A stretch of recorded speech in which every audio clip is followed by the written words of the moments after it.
Ya sahabat RKN, kembali lagi bersama saya Sebastian Salang dalam diskusi akhir pekan RKN.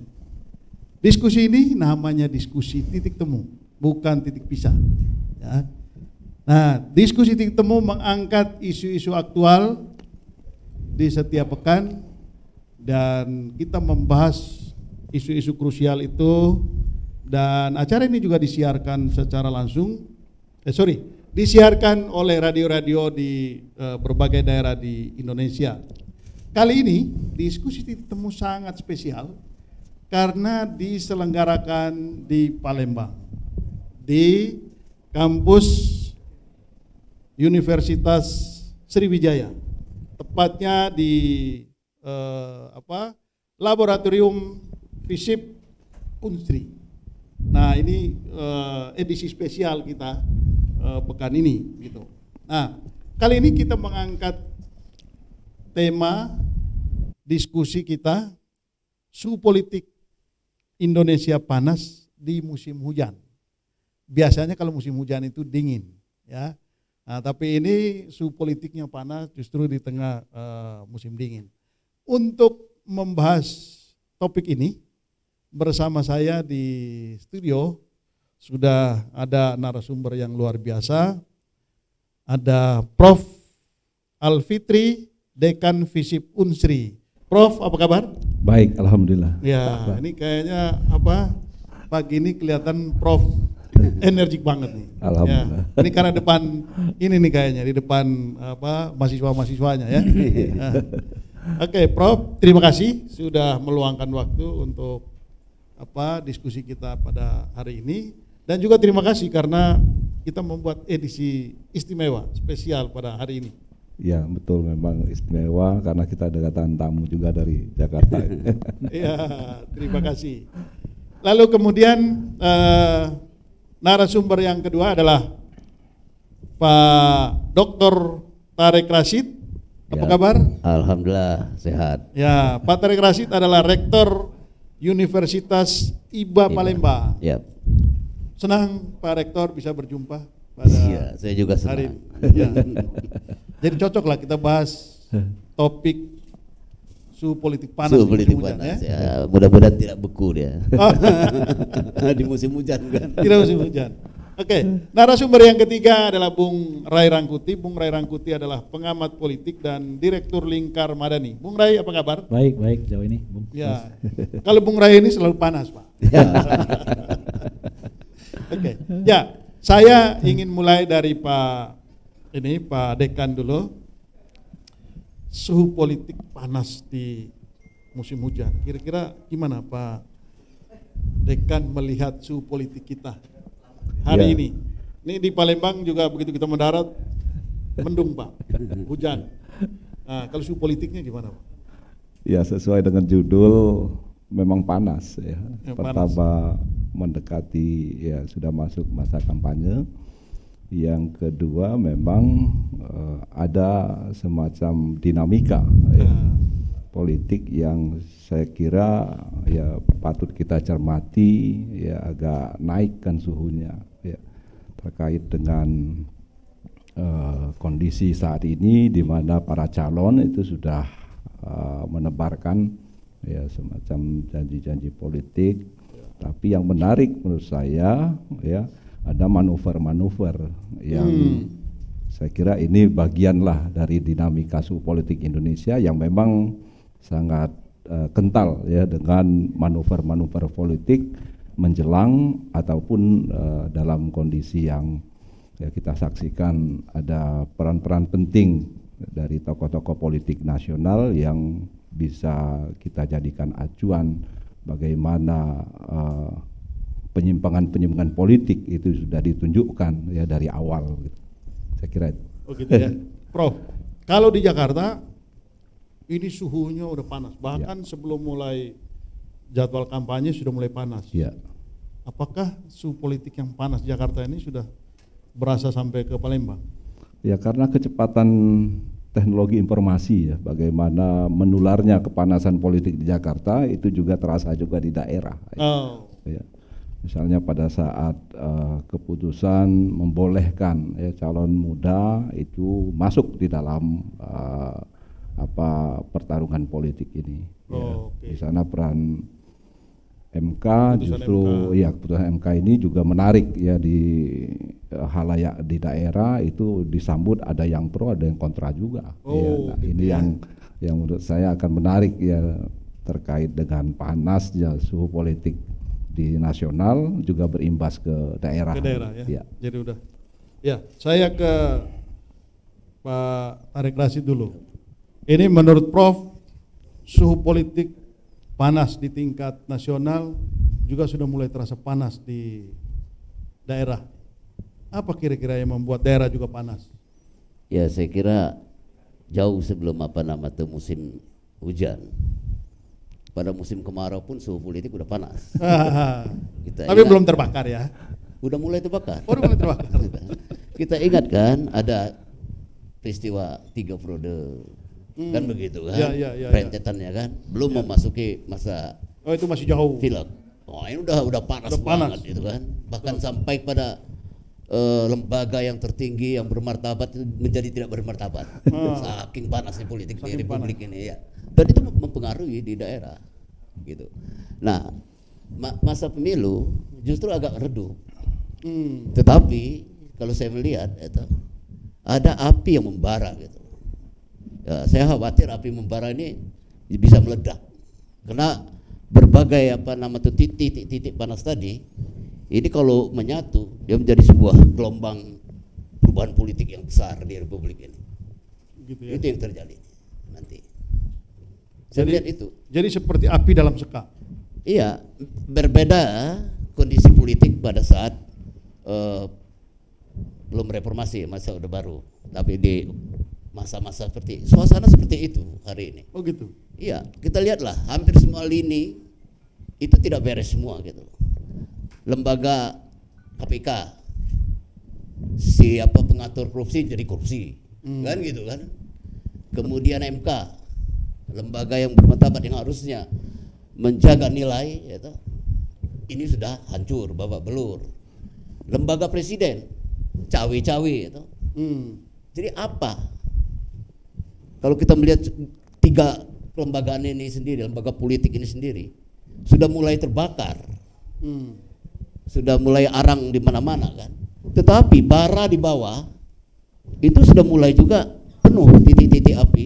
Kalau titik-titik api ini kita maknai sebagai sebuah gerakan politik, bukan tidak mungkin akan muncul sebuah gerakan politik yang lebih dahsyat dari peristiwa reformasi. Ini kampanye baru mulai ya? Ya, kampanye itu titik api yang kecil kalau saya lihat.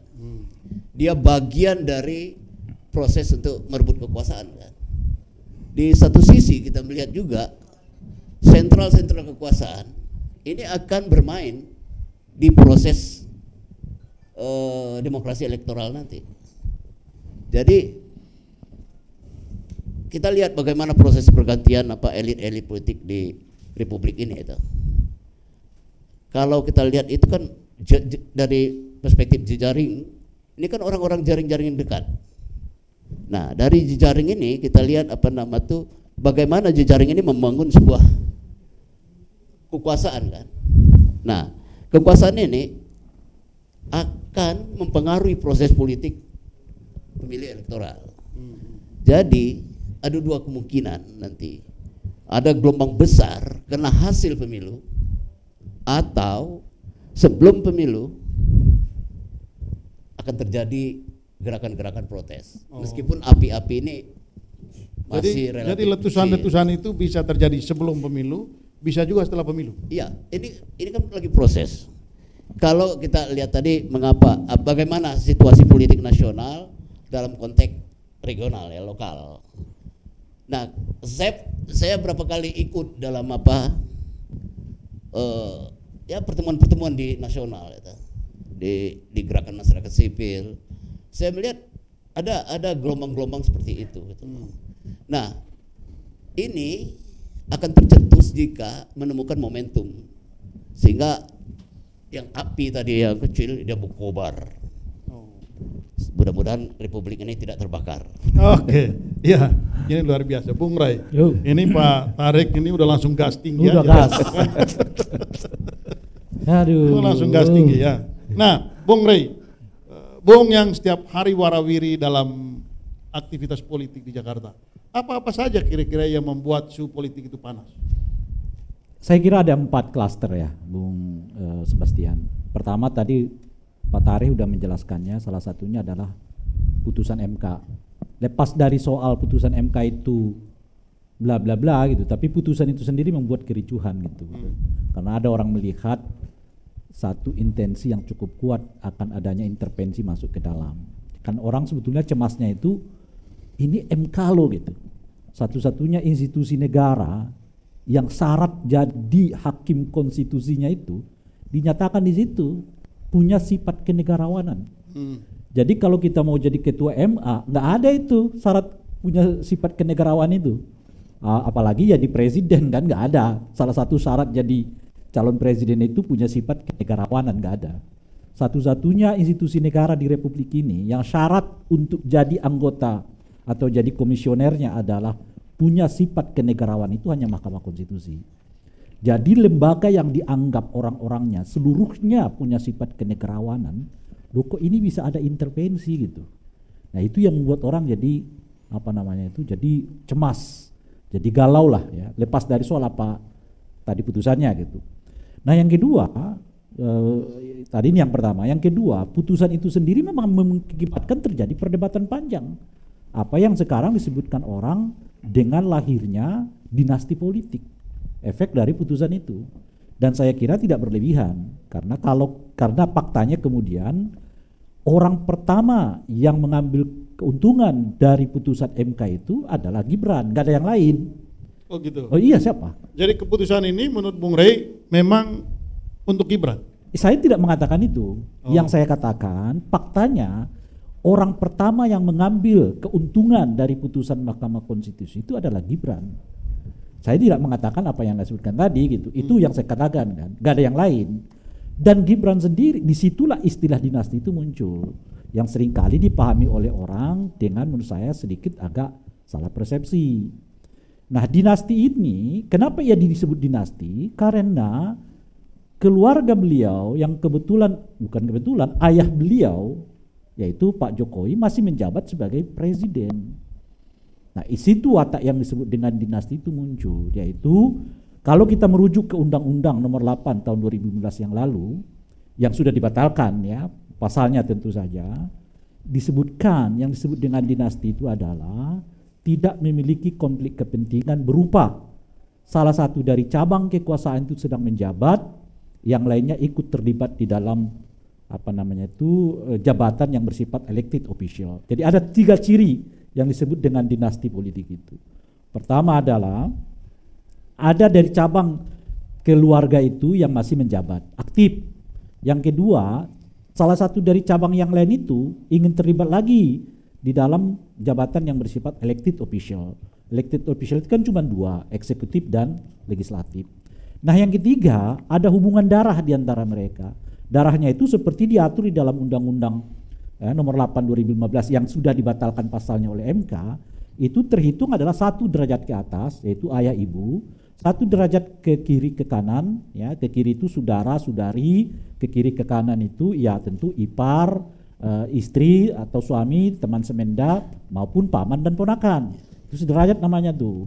Dan 1 derajat ke bawah yang namanya anak. Jadi kalau saya jadi bupati, wali kota, gubernur, saya nih berarti istri saya tidak boleh terlibat untuk jabatan entah wali kota, entah DPRD, karena itu sifatnya elected official gitu. Ayah saya, ibu saya juga nggak boleh. Paman saya, ponakan saya tidak boleh, ipar saya tidak boleh. Kemudian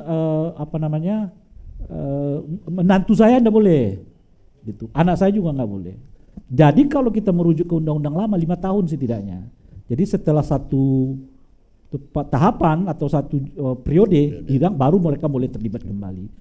Nah ini yang disebut dengan dinasti politik yang seringkali dimaknai orang sebagai kalau begitu kan bukan dinasti, yang penting orang datang ke TPS pilih iya. Memang orang datang harus milih, tapi karena kekuasaan itu diperoleh oleh dia melalui jabatan di mana salah satu cabang dari keluarganya masih aktif di politik, nah itu yang disebut dengan dinasti. Kalau cuma ditunjuk aja bukan dinasti, namanya monarki. Itu ada zaman kerajaan. Itu isu yang kedua.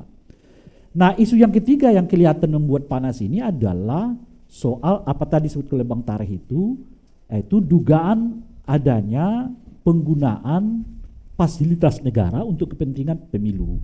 Lebih khusus lagi sebetulnya orang khawatir adanya ketidaknetralan baik dari aparat keamanan, TNI maupun ASN. Nah ini akan mencuatkan meskipun kemudian siapa yang mengambil keuntungan dari ketidaknetralan itu? Ya bisa tiga-tiganya gitu. Jadi bisa ini diuntungkan, dan seterusnya gitu. Nah misalnya kan kemudian kejadian di Sorong ditemukan katanya surat yang menunjukkan keharusan untuk mendukung salah satu paslon kalau ia ditunjuk sebagai PJ gubernur kan gitu. Sampai sekarang tidak pernah dituntaskan sehingga orang sangat menduga-duga mungkin akan begini nantinya gitu. Nah ini nggak pernah dituntaskan tuh. Jadi ada soal unsur curigaan orang pada netralitas tiga ya, aparat keamanan, pertahanan dan juga ASN gitu. Nah ini yang ketiga. Sumber panas yang keempat, saya kira ini di luar yang tiga itu hubungan Pak Jokowi dengan PDI Perjuangan. Gitu ya, hubungan Pak Jokowi sendiri dengan PDI Perjuangan itu juga menimbulkan ya kepanasan politik gitu loh. Terakhir kan seperti disebutkan oleh Ibu Mega. Saya melihat gelagat munculnya Orde Baru kan kata Ibu Mega. Panas semuanya kan. Bang ya gitulah tukar menukar inilah ide gitu. Nah, faktor ini nggak bisa dikecualikan. Dan Bung Sebas, saya melihat gejala faktor kelima. Tadi kan 4 nih. Oh, ini apa satu lagi? Ya, jadi ini gejala. Jadi saya agak belakangkan karena masih gejala. Apa itu? Mulai ada gerakan sistematis untuk mendelegitimasi Pak Jokowi. Oh, gitu. Salah satunya dengan kasus yang disebut tadi misalnya. Saya Pak Jokowi pernah loh perintahkan saya untuk tidak menindaklanjuti kasus ini dan sebagainya. Dan ini kayak kira